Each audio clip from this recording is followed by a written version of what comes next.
कहानी की शुरुआत होती है एक जंगल से जहाँ जोरदार बिजली कड़क रही थी। अचानक एक आदमी बीच जंगल में उठा। वो जख्मी था और उसका सर चकरा रहा था। उसे अचानक एक झलक दिखाई दी जिसमें उसकी कार क्रैश होने वाली है। उसे लगा कि शायद ये उसका वहम होगा, लेकिन तभी उसने अपने पीछे एक कार देखी जिससे उसे एहसास हुआ कि ये सब असलियत में हो चुका है। उसे कुछ भी याद नहीं था कि वो यहाँ तक कैसे पहुँचा। बिना सोचे उसने अगले शहर की तरफ चलना शुरू कर दिया। रास्ते में एक कार को देखकर उसने मदद मांगनी चाहिए, लेकिन वो अचानक इधर उधर हिलने लगी और साइड में आकर रुक गई। उसने पास जाकर देखा कि कार में बैठी औरत तो मर चुकी थी। उसकी आंखें एकदम सफेद हो गई थी, जैसे किसी बीमारी की वजह से मरी हो। जब उसने लड़की का फोन लेकर पुलिस को कॉल किया तो पुलिस वाले उससे उसका नाम और लोकेशन पूछने लगे। उस वक्त उसे एहसास हुआ कि उसे अपने बारे में एक भी चीज याद नहीं। वो ये तक नहीं जानता था कि इस दुनिया में उसका कोई है भी या नहीं। उसने फोन काट कर जेब से अपना वॉलेट निकाला। उसके ड्राइविंग लाइसेंस पर लिखा था कि उसका कोई नाम है ही नहीं। इस बात से वो और भी परेशान हो गया। इससे पहले कि वो कुछ सोचता, एक मरा हुआ कौवा आसमान से सीधा कार पर गिरा। उसकी आंखें भी औरत की तरह सफेद हो चुकी थी। वो आदमी सब नजरअंदाज करके पास के शहर की ओर भागने लगा। आखिरकार वो एक रेस्टोरेंट में पहुंचा, लेकिन वहाँ भी सबके सब मर चुके थे। वो बेहद घबरा गया।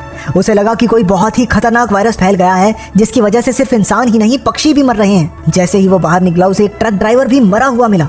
उसने तेजी से अपना नाक ढका और शहर का नक्शा ढूंढने लगा। नक्शा मिल जाने के बाद वो अपने ड्राइविंग लाइसेंस पर लिखे एड्रेस की तरफ निकल पड़ा। कुछ देर बाद वो एक घर तक पहुंचा जो शायद उसी का था।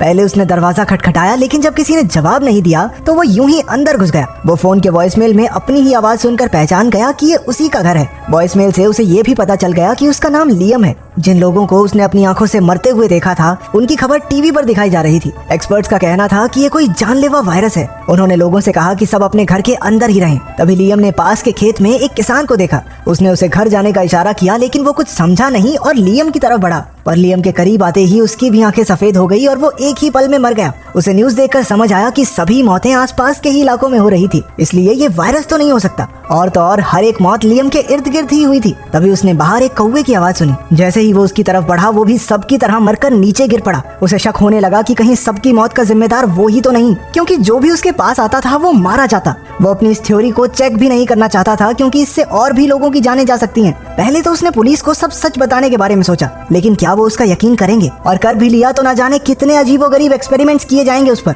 आखिरकार उसने खुद को खाने और पानी के साथ अपने गैराज में बंद कर लिया। शाम को पुलिस उसे ढूंढते हुए उसके घर आ पहुंची, क्योंकि उसकी कार उन्हें जंगल में मिली थी। लियम भागकर उनसे काफी दूर छिप गया। एक ऑफिसर उसे ढूंढने ही वाली थी कि कई पक्षी एक साथ मर के नीचे आ गिरे। उन्हें लगा वायरस फिर से फैल रहा है, इसलिए सब जल्दी से वहाँ से निकल गए।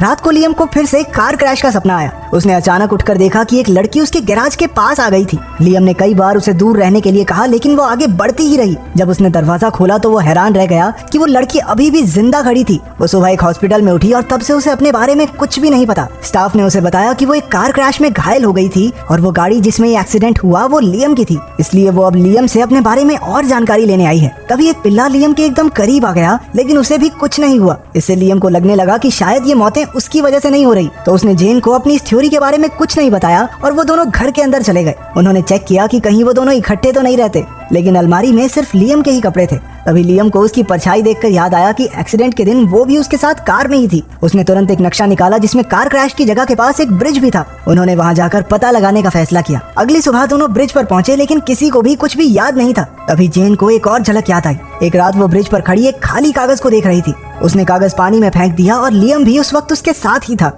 लेकिन अब भी कुछ साफ नहीं था कि ये सब हुआ कैसे। उन्होंने सोचा शायद क्रैश की जगह पर जाकर उन्हें और चीजें याद आ जाएं। क्रैश की जगह पर एक बहुत बड़ा काला गोला बना हुआ था। उसे देखते ही उन्हें उस रात की और चीजें भी याद आने लगी। एक्सीडेंट के बाद वो दोनों गोले के आमने सामने खड़े थे। लियम ने हिसाब लगाया कि जितना एरिया इस सर्कल का है, लगभग उसके इतनी ही पास आने से लोगों की मौत हो जाती है। उसने जेन को सारी बात बताई। जेन ये सब सुनकर बहुत घबरा गई और अपनी जान बचाकर तेजी से भागने लगी। लियम भी उसका पीछा करने लगता है। तभी एक कार उनके सामने आ रुकी, जिसमें एक पुलिस ऑफिसर थी। उसने लियम को पहचान लिया था, क्योंकि उसकी कार जंगल में मिलने के बाद से पुलिस उसे ढूंढ रही थी। पूछताछ के दौरान जेन मौका देखकर उनसे दूर जाने लगी। वो थोड़ी ही दूर गई थी कि पुलिस वाली अचानक मर के जमीन पर गिर पड़ी। अब ये साफ हो चुका था कि लियम के श्राप का तोड़ जेन ही थी। जब वो लियम के पास रहती तो किसी की मौत नहीं होती थी, और जैसे ही वो दूर जाती लोग मरने लगते थे। जेन को यकीन दिलाने के लिए लियम उसे एक बकरी के पास लाया। उसने जेन को धीरे धीरे उससे दूर जाने के लिए कहा। जेन के गोले से बाहर जाते ही बकरी अचानक मर गई। अब उसे भी यकीन हो गया कि लियम सच कह रहा था। इसके बाद वो दोनों एक हॉस्पिटल में MRI स्कैन कराने गए। उन्हें लगा कि रिपोर्ट से पता चल जाएगा कि ये मौतें क्यों हो रही हैं। इस दौरान वो हमेशा एक दूसरे के पास ही रहते कि कहीं डॉक्टर ही टपक ना पड़े, लेकिन उनकी रिपोर्ट्स तो एकदम नॉर्मल आई। तभी उन्होंने लियम का नाम न्यूज पर देखा। पुलिस को उस किसान और पुलिस वाली की लाश मिल चुकी थी और उनका शक लियम पर ही था। लियम और जेन जानते थे कि अगर वो पकड़ा गया तो और लोगों की जानें जाएंगी, लेकिन पुलिस तो पहले ही हॉस्पिटल में पहुंच चुकी थी। वो दोनों तेजी से लिफ्ट की तरफ भागे। लियम तो अंदर चला गया, लेकिन जेन का ध्यान एक गुमशुदा इंसान के पोस्टर पर पड़ गया। तभी उसे याद आया कि ब्रिज पर जिस कागज को वो देख रही थी वो असल में खाली नहीं था, वो गुमशुदा की तलाश का कागज था जिस पर उसकी खुद की तस्वीर लगी हुई थी। इधर प्रेजेंट में लियम और जेन अलग हो चुके थे। लियम ने लिफ्ट में मौजूद सभी लोगों को दरवाजा खुलते ही तेजी से उससे दूर भागने को कहा। सबने वैसा ही किया और जेन भी उसी वक्त वहां पहुंच गई। खुशकिस्मती से इस बार किसी की मौत नहीं हुई। इसके बाद वो वहां से निकलकर एक सुनसान जगह पर रुके और रात भर कार में ही रहे।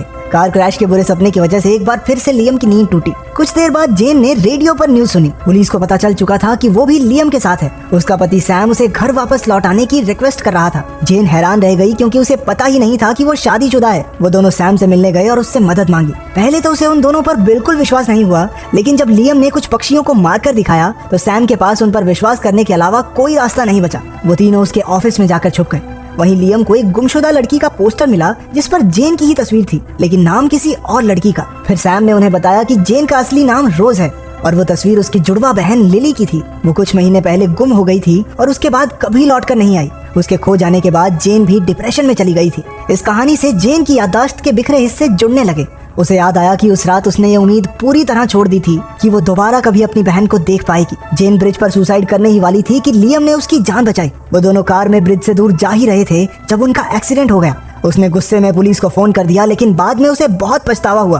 पुलिस ने आते ही लियम और जेन को अलग अलग कर दिया, जिससे सारे पुलिस ऑफिसर्स और सड़क पर सभी लोग सेकंडों में मर गए। ये सब देखकर सैम बहुत घबरा गया और उसने लियम और जेन को कहीं दूर भाग जाने को कहा। उसने वादा किया कि वो यहाँ सब संभाल लेगा। अब तक लियम को भी आइडिया लग चुका था कि वो एक्सीडेंट से पहले कहाँ जा रहे थे। दोनों एक गैस स्टेशन पर रुके जहाँ उन्होंने टीवी पर देखा कि एक्सीडेंट की रात को ब्रह्मांड की एक अनजान शक्ति उसी जगह टकराई थी। उन दोनों ने हिसाब लगाया कि इन अजीबोगरीब घटनाओं के पीछे जरूर यही कारण होगा।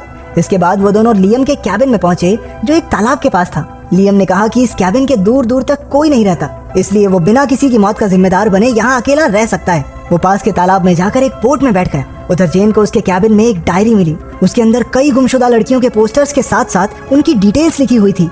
जेन ने देखा कि आखिरी पन्ने पर उसकी बहन लिली की तस्वीर थी और अगले पन्ने पर खुद उसका नाम लिखा हुआ था। तभी ये खुलासा हुआ कि लियम असल में एक सीरियल किलर था जो लड़कियों को किडनैप करके मार डालता। लियम को भी बोट पर अपना बीता हुआ कल याद आ चुका था। उसे सच का एहसास हो गया और याद आया कि कैसे उसने जेन की बहन लिली को मारकर इसी तालाब में फेंक दिया था। वो जेन के साथ भी ऐसा ही करने वाला था। उस रात जब वो कैबिन की ओर जा रहे थे तो जेन को पता चल गया कि लियम उसे बेहोश करने वाला है। तभी उनकी हाथापाई शुरू हो गई और इसी चक्कर में उनका एक्सीडेंट हो गया था। हालांकि दोनों बिना घायल हुए कार से बाहर आ गए थे। इसके बाद ब्रह्मांड की वो अजीब शक्ति उसी वक्त धरती से टकराई और उन दोनों के इर्द गिर्द एक शक्ति का गोला बन गया। इसके बाद क्या हुआ उन दोनों को याद नहीं था, लेकिन आखिरकार दोनों को असलियत समझ आ चुकी थी। लियम को अपने अतीत के भयानक कामों के बारे में सोचकर ही उल्टी होने लगी। तभी किसी ने पीछे से उसके सर पर बंदूक तान दी। ये कोई और नहीं बल्कि जेन थी। उसने लियम से अपनी बहन लिली को बाहर निकालने के लिए कहा। वो उसे मारना चाहती थी लेकिन ऐसा कर नहीं पाई। वो दोनों कैबिन की ओर गए जहाँ कुछ बदमाश खड़े थे। उन्हें देखते ही बदमाशों ने उन पर हमला कर दिया। तभी लियम जेन से थोड़ा दूर गया, जिससे दो आदमी वहीं ढेर हो गए। ये देखकर वो आखिरी आदमी घबरा गया और उसने जेन पर गोली चला दी। वो भी थोड़ी देर बाद मर गया, लेकिन इस सब में जेन काफी जख्मी हो गई। लियम जल्दी से उसे हॉस्पिटल में ले आया और डॉक्टर्स उसका इलाज करने उसे अंदर ले गए। याददाश्त वापस आ जाने के बाद उसे अपने आप से घिन आ रही थी। वो अपने घिनौने अपराधों के लिए बेहद शर्मिंदा था। आखिरकार उसने और लोगों को मरने से बचाने के लिए अपनी जान कुर्बान कर